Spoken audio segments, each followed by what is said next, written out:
शराब घोटाले में कोर्ट ने अरविंद केजरीवाल को 15 अप्रैल तक जेल भेज दिया है। उन्हें तिहाड़ ले जाया गया है, जहां वो जेल नंबर 2 में रहेंगे।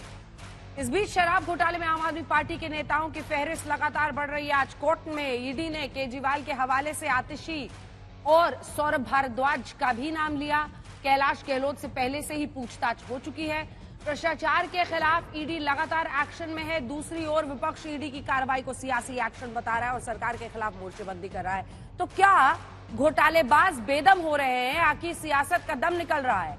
आज हम इसी सवाल पर करेंगे चर्चा, लेकिन उससे पहले देखिए ये रिपोर्ट, क्योंकि कुछ ही देर में हमारे साथ कई खास मेहमान इस चर्चा में जुड़ने वाले हैं।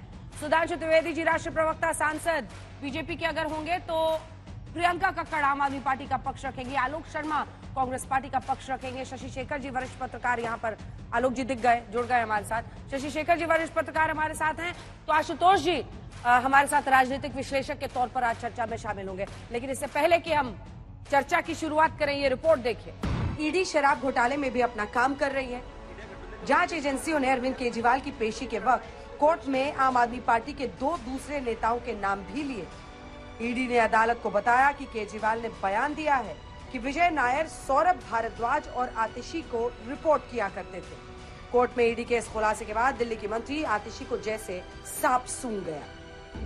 मैम, पहली बार आपको name case for the first time, would you like to say something? कहना चाहेंगे मैम, पहली बार आपको उन्होंने कहा कि ma'am, according to them mister Kejriwal has made a statement. Ma'am, पहली बार आपको name case for the first time, would you like to say something? कहना चाहेंगे मैम, पहली बार आपको उन्होंने कहा कि ma'am, according to them mister Kejriwal has made a statement. आतिशी ने चुप्पी साध ली, लेकिन बीजेपी हमलावर।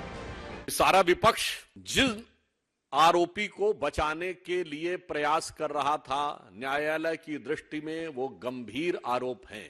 और जो लोग केवल बयानबाजी करने का प्रयास करते हैं, ये विषय सिर्फ एक कानून या नियम का नहीं है। निश्चित रूप से न्यायालय के समक्ष कुछ ऐसे तथ्य रहे होंगे जो ना आपके संज्ञान में है, ना हमारे संज्ञान में है।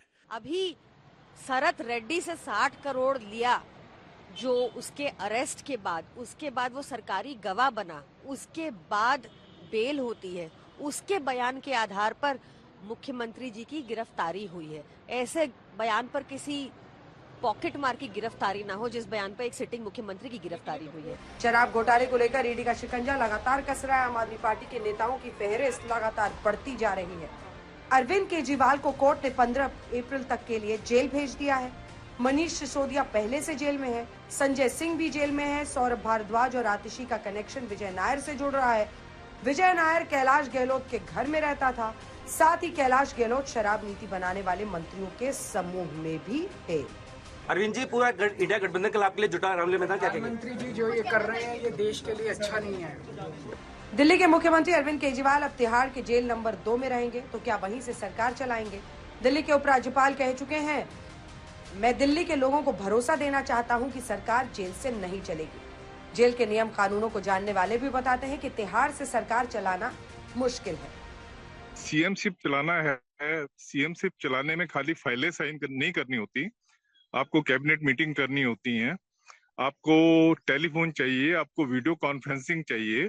इसके अलावा आपको जो है बाहर इंस्पेक्शन करना होता है। आपके जो सबसे बड़ा काम जो सीएम का होता है वो होता है ग्रीवांस रिड्रेसल। ग्रीवांस रिड्रेसल में आपके पास काफी सारे लोग जो है आते हैं जिनको आपको मिलना होता है, और फिर कंसर्न्ड हेड ऑफ डिपार्टमेंट को बुलाना होता है। बहुत सारी चीजें होती है, आपको इंस्पेक्शन करना होता है, आपको एलजी से मिलने जाना होता है। ये सारे, ये तो मैंने थोड़े से आपको फंक्शन बताए हैं जो सीएम शिप में होते हैं। तो अगर आप ये सारे काम जेल से करना चाहो तो नियरली इम्पॉसिबल है, आप जेल से ये वाली चीज नहीं कर सकते। इस बीच सिर्फ शराब घोटाले ही नहीं बल्कि भ्रष्टाचार के सारे मामलों में ईडी लगातार एक्शन ले रही है। दूसरी ओर विपक्ष भ्रष्टाचार के खिलाफ एक्शन को सियासी रंग दे रहा है। रविवार को रामलीला मैदान से मोदी सरकार पर चौतरफा हमला किया गया।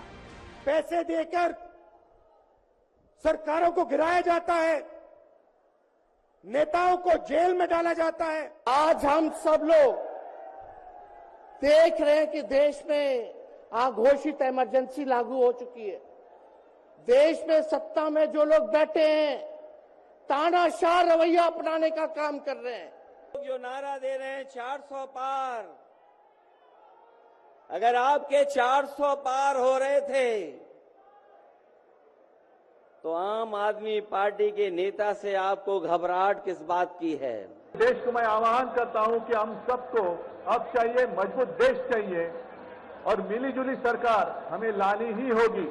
भ्रष्टाचार के आरोपों का जवाब देने के लिए विपक्ष इलेक्टोरल बॉन्ड का मुद्दा भी उठाता है। तो क्या चुनावी बॉन्ड भ्रष्टाचार का हथियार है? भले ही माहौल चुनावी है, भ्रष्टाचार के मामलों पर सियासत भी है, लेकिन सच्चाई जनता के सामने आनी ही चाहिए। आज तक ब्यूरो।